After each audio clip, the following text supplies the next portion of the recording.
In the following video, we're going to continue looking at examples of multiplying matrices together. And so we want to determine the dimensions of the solution matrix and actually complete the multiplication process for it. So remember, to determine the dimensions of the solution matrix, look at the dimensions of each matrix. This is a 2 by 2 matrix, 2 rows by 2 columns. This is a 2 by 1 matrix, 2 rows by 1 column. Since the insides match, I can take the product of it, and the end result are going to be the outside numbers.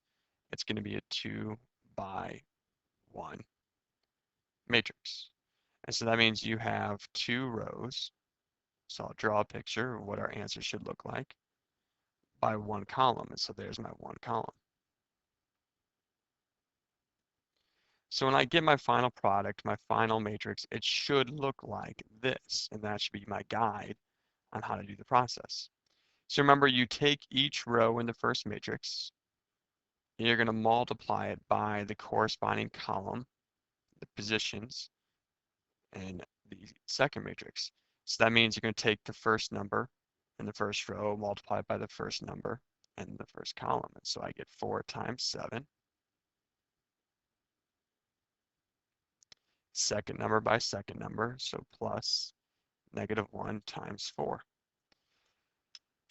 Now, if I had more columns here, then I would distribute this 4 -1 to all the other columns. But since this is the only column, I'm done. And I just move on to the next row. So I have 3 being multiplied by 7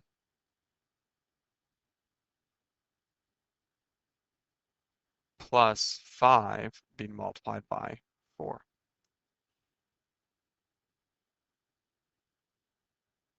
And so now what I'm going to do is I'm going to find the product and sums of these rows. And so I have 4 times 7 is 28. -1 times 4 is -4. So 28 minus 4 is 24. 3 times 7 is 21. 5 times 4 is 20. And so 21 plus 20 is 41. And that is my end result. That is my product matrix. I have 2 rows by 1 column. And if we look visually, it looks just like the picture I drew when I stated my dimensions for it.